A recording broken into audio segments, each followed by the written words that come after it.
que Deus possa aí estar nos ajudando nesses momentos, né? Para que a gente possa aprender mais e mais. E a melhor forma de aprender, eu aprendi que a melhor forma de aprender é ensinar, né? Porque a gente acaba aprendendo muito também com as outras pessoas, né?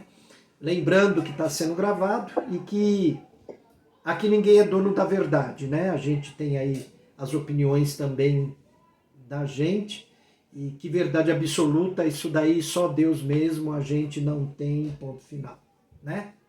Então vamos lá, né? Apesar de estar escritinho aí para vocês, mas o que é religião? É dito aí, isso daí foi tirado de Abel Langston, né? Esboço de teologia sistemática. Religião é a vida do homem nas suas relações ao poder que o criou, ao ser invisível, com quem um homem é capaz de se comunicar, ter comunhão, né? Tem, vamos falar assim, ter intimidade, né? E o bom é que essa intimidade é uma intimidade de pai para filho, e às vezes o pai e o filho não têm tanta intimidade, aí Jesus falou assim, somos amigos, né? Então aquela intimidade de amigos, né? Com um respeito, claro, muito grande, né? Então a religião é vida em Deus e conhecê-lo é ter vida eterna, né? Isso é vida. Vida, Jesus é vida. Isso a gente tem que pôr na cabeça, né? A religião, ela não é um corpo doutrinário, né? Corpo doutrinário aí pertence à parte do estudo da teologia, né? E o ser humano, ele essencialmente é religioso, porque ele sempre buscou na história aí alguém maior, desculpe, alguém maior que ele. Comi um docinho aqui, deu certo, né? Salmos 42:1, assim como o cervo brama pelas correntes das águas, assim brama a minha alma por ti, ó Deus. Né? Então a prova de que o homem é este ser naturalmente religioso é que nenhuma tribo, por mais selvagem que ela fosse, foi encontrada sem qualquer culto, né, ou ideia religiosa, né? Então, tem tribo aí que adora sapo, trovão, um monte de coisa aí, né? Então, isso vem da natureza humana devido ao vazio que o ser humano tá, né? A religião é tão natural para o homem como a fome, a sede, saudade, alegria, tristeza, é natural, né? Então, a história universal fala que todos os povos, né? Não tem um que não tenha religião. Até o ateu, né? Quem é o ateu?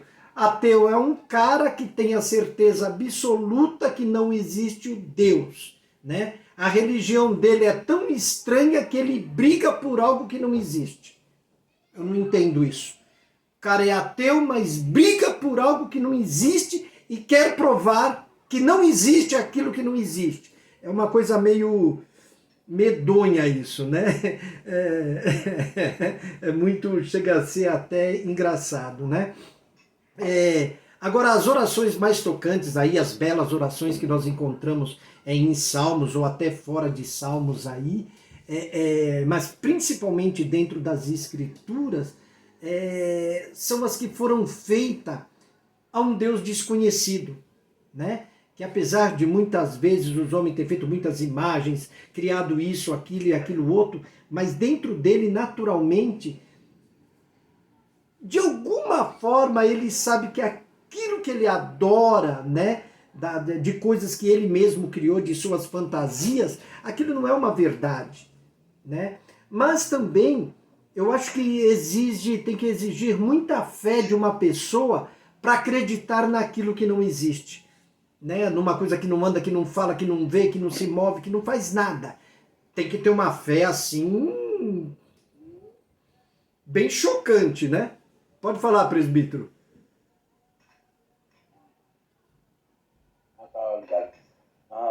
Mas na verdade, isso é uma fé louca, né?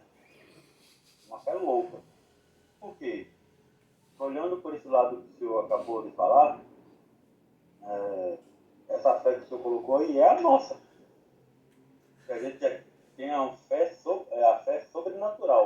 Algo que a gente não existe documentos dizendo que aquela pessoa em que a gente acredita que é o nosso rei, salvador, existe.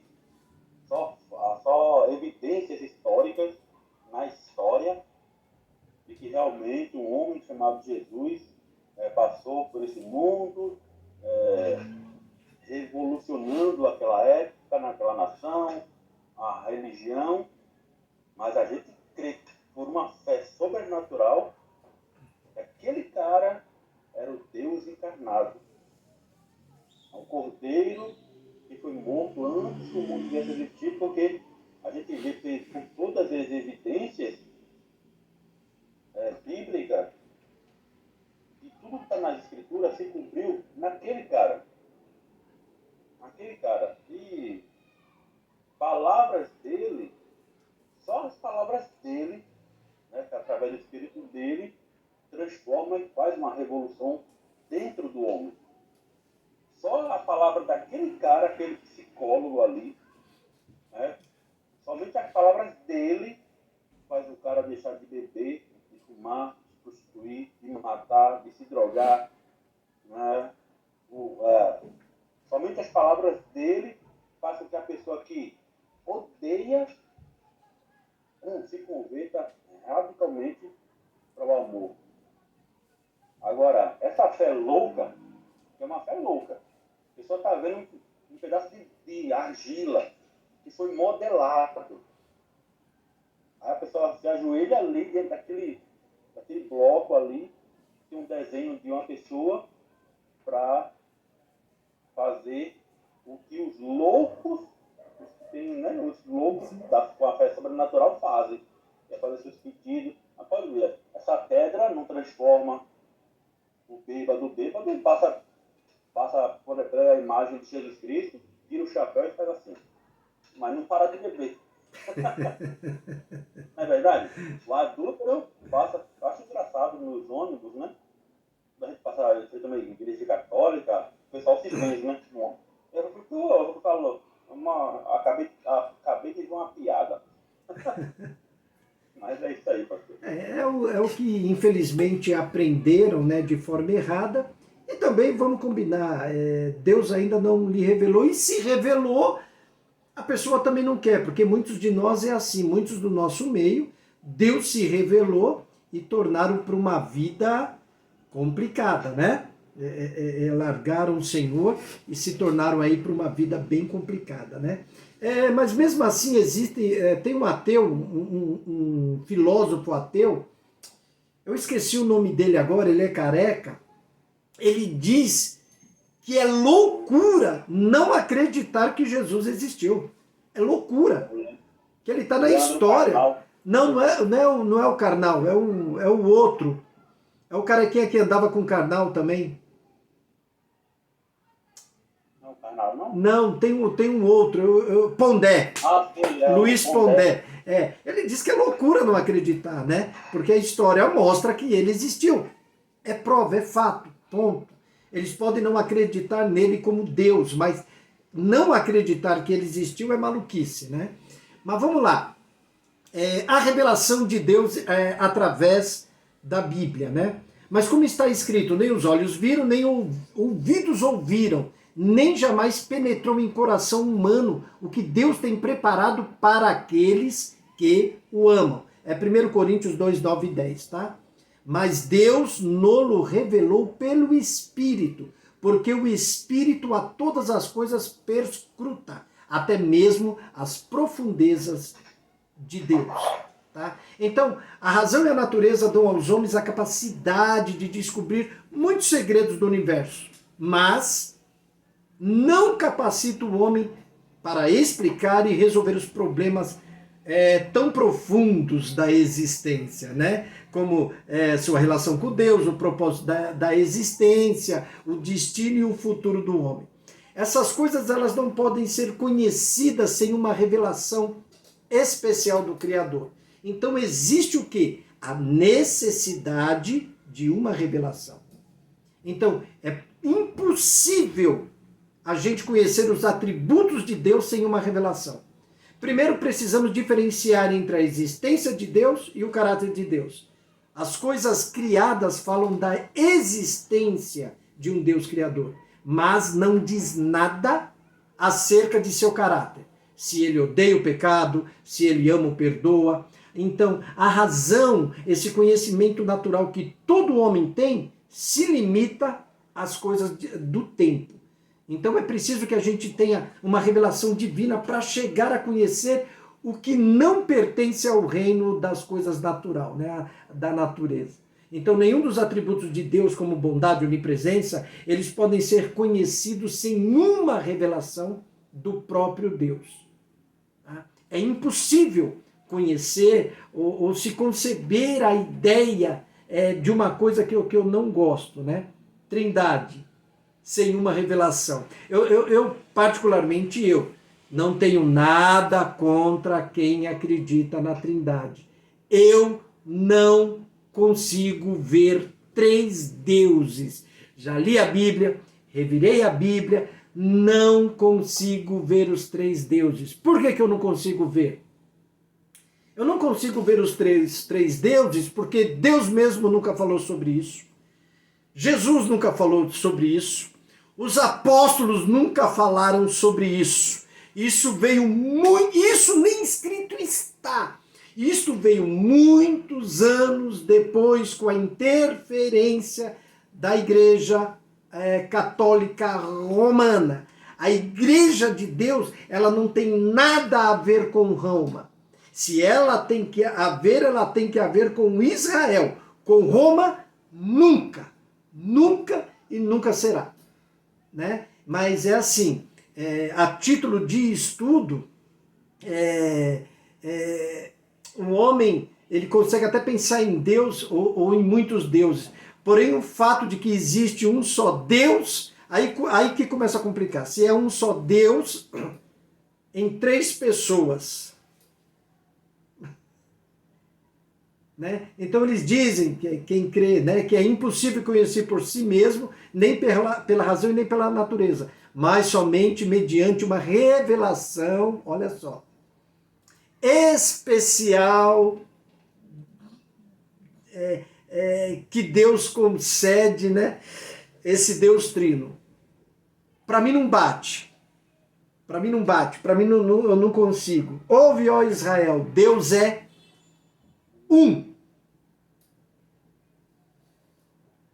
Acabou. Pode falar, presbítero. Você ouviu um debate que houve entre o pastor Carlos Moisés, que é da Voz da Verdade, né? Uhum. E um outro pastor aí, eu não lembro, na Musical. Tá no YouTube. A coerência que tem na explicação do pastor Carlos. Eu sei, julgam que sou unicista, sei lá, eu não faço nem... É aquela história que a gente começou quarta-feira. Tem coisas que não levam você pro céu, mas com certeza vai levar pro inferno. Vai dar briga, né? Vai dar ódio. Exatamente. Vai dar separação. Sentimento de amargura, patriotismo. E as explicações do pastor Carlos Moisés, eu concordo em gênero, número e grau. Porque o modo que ele desenha o Deus triuno, na minha concepção, na minha opinião, é o que me convence. Eu não sei se o pastor, é uma dúvida que me surgiu, por isso que eu levantei a mão, o pastor falou trindade, se é a palavra trindade, ou se é o conceito que eles explicam. Na verdade é assim, presbítero. Há muitos anos eu fiz um estudo mais sério com relação a isso e fui buscar na história. Buscando na história, isso é um conceito de pessoas como Constantino e gente depois de Constantino que não tinha nada a ver com a igreja do nosso Deus, do verdadeiro Deus. Então, baseado nesse estudo, nesse contexto, eu não consigo aceitar. E outra, a Bíblia é clara. Ela não vai dar, ela não é sugestiva. Deus é Deus e ponto final. Jesus é seu filho e ponto final. A pergunta que eu sempre falo é, tudo bem, eles pegam versículos aqui, pode ver que são versículos isolados, versículos aqui, versículos ali, e montam uma coisa até bacana. Eu não vou dizer que não é. Para a sabedoria humana é muito legal o que é montado. Com relação à palavra trino, dá a entender, trindade são 3 pessoas. Me desculpa, eu não consigo. Né? Como eu falo, João olhou para o céu e quando ele vê o juiz, ele vê quantas pessoas lá? Na verdade, ele vê uma pessoa, que o outro é espírito. Pois é. Cadê o Espírito Santo? A terceira pessoa. Aí cadê? Devem ter arrumado uma coisa muito inteligente, humana, para dizer que ele estava ali nos 3. Talvez seja isso. Por que que Jesus vai pegar o reino e devolver a quem de direito? Ao Deus criador de direito. O problema aí, para mim, são conhecer conceitos. Conceitos. Né? Deus é Deus e não se abre mão disso. Tem um padre, Antônio Vieira, se eu não me engano, já morreu há mais de 200 anos. Ele diz assim, que Deus, conhecendo o seu próprio ser, ele só pôde gerar outro ele. É isso. Só que quando se fala de questão de Deus, Jacó olhou para Esaú e disse que ver a tua face é ver a face de Deus. Né? Então o conceito, se a gente conseguir tentar entender o conceito deles lá, porque quem crê em Jesus não faz essa confusão, mas o problema é da onde foi tirado o conceito, de que época, de que momento, por que fizeram isso? Mas como que eu vou dar crédito para uma igreja que perseguia Israel, que perseguia o povo de Deus, que teve o verdadeiro, vou pôr assim a palavra, o verdadeiro povo de Deus, no sentido de aliança, tá? O povo que recebeu a aliança de Deus, como é que separou ele da igreja? Para mim isso se torna uma coisa perigosa. Hoje, as igrejas no geral, aí as igrejas modernas aí, elas pegaram, nem todas, né? Elas pegaram Israel não presta para nada, joga no lixo. Não é isso que está acontecendo? Aí a gente está com umas teologia maluca, uma igreja maluca que só canta prosperidade. Canta prosperidade. Canta prosperidade. Eu não consigo ver um Deus que vem há quase 5.000 anos falando de arrependimento, porque uma igreja qualquer que se diz cristã larga o arrependimento de lado, faz formulações de fé, levanta a mãozinha. Você já fez a declaração de fé da nossa igreja? Pronto, seu nome está no livro da vida. Agora você está salvo para sempre. Para! A igreja não tem esse poder de burlar aquilo que Deus já falou lá atrás, né? Para ser salvo, nós temos que perseverar até o fim. Pode falar, presbítero. Não, então, e esse conceito da trindade aí, pode ver que ali os homens, né, procuraram um modo de explicar Deus, porque estavam se explicando Deus de um outro jeito. Aí falou, não, esse conceito aqui está mal elaborado, então vamos fazer um outro. Né? Aí fizeram outro conceito. Aí, quem não confessar o Deus da Trindade conforme esse conceito, é um herege. Exatamente, era perseguido e morto, torturado, colocado na cruz. Aí eu falo assim, bom, eu não posso também considerar você um herege? Aí a maioria que concordou com o conceito da Trindade que é estabelecida hoje, exonerou ou expulsou da igreja aqueles que não concordavam. Sim. Por exemplo, hoje, o que é mais popular e conhecido é o Voz da Verdade. As Assembleias de Deus, pegando 2 ministérios nominais, né? Uhum. A Assembleia de Deus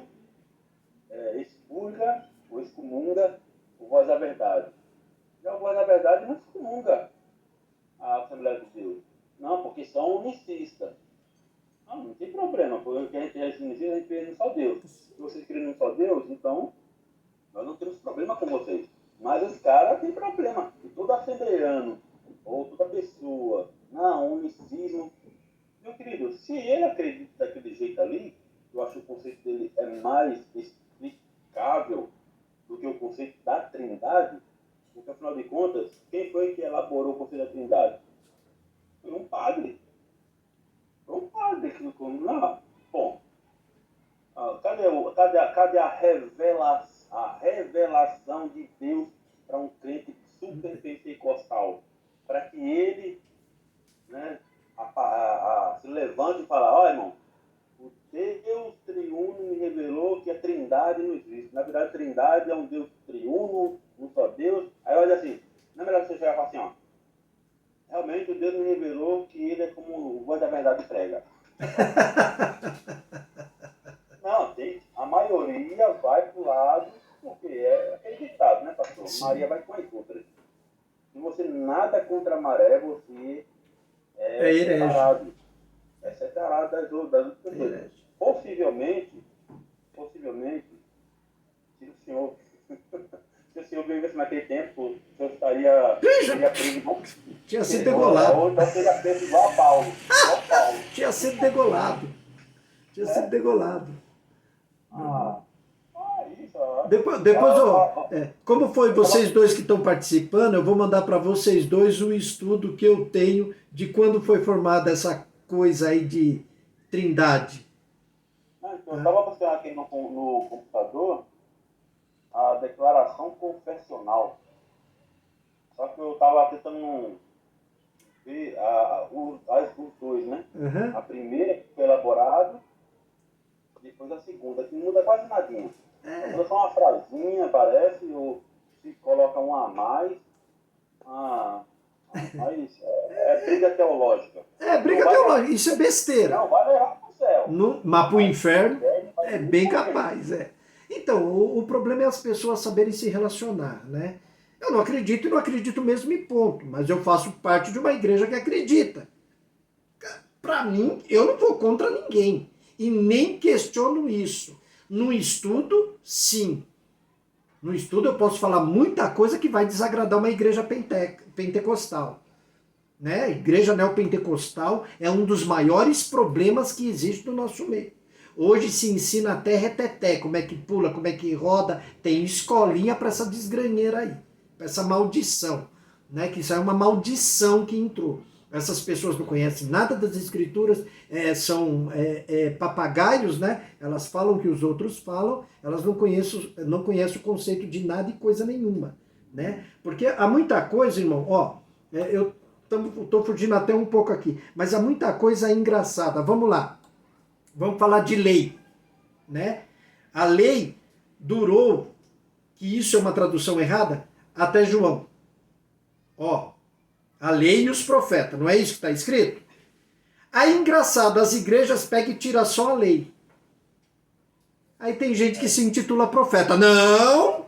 Se é do jeito que interpretou, não existe nem profeta mais. Para tudo aí. Pode parar. Pode parar. Assim como a graça sempre existiu, a lei também, e a lei não pode ser anulada, né? Jesus Cristo diz que nenhum tio é tirado. Na menor letra, quem tirar vai pagar o prejuízo disso aí, tá? E por isso que foi dado aí os 10 mandamentos, que Jesus diminuiu para 2, que são os mesmos 10 de qualquer forma, né? A lei é ela que mostra o que é certo e o que é errado para a gente, que mostra o limite, né? Imagine um mundo sem lei como no tempo de Noé, que está ficando de novo, né? Imagina um mundo sem lei. Olha a desgraça que deu. Cada um fazendo o que quer, sem limite. Então a lei é essa cerca, é esse limite do homem. E isso não faz com que a gente não tenha graça, faz a gente ser agraciado, né? Por mais que a gente sofra as consequências do mundo aí junto com qualquer ser humano, a diferença é que você é amado de Deus, você ama a Deus e Deus vai te guardar. Acabou. Essa é a diferença dali, de fora. Você é guardado. E quem está do lado de fora, problema deles, eles não querem. Né? Eles não querem. Né? Então, vamos continuar.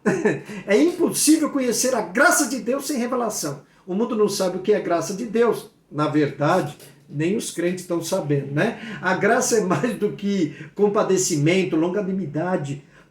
É o favor divino para com os pecadores, manifestado ao Jesus ter sido enviado para morrer por esses pecadores. Para quê? Para que os pecadores sejam salvos, né? E quem de nós poderia imaginar um plano de salvação desse? Quem? Né? Na história não existe nenhum Deus criado aí pelos homens que enviou o próprio Filho para morrer. Né? Então, o homem não conhece a origem, o propósito de sua existência, nem uma revelação sequer. Então, o homem que precisa, a gente precisa de luz sobre o passado da gente, né? Sobre o presente da gente, sobre o futuro da gente. Então, a especulação sobre o problema da origem do homem, ninguém consegue dar uma solução satisfatória. Mas a revelação de Deus resolve esse problema aí. Que ele revela a verdade de que o homem foi feito por Deus à sua imagem e semelhança. Né?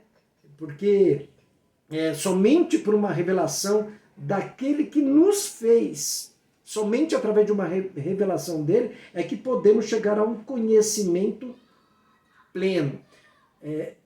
Uma das coisas que eu agradeço a Deus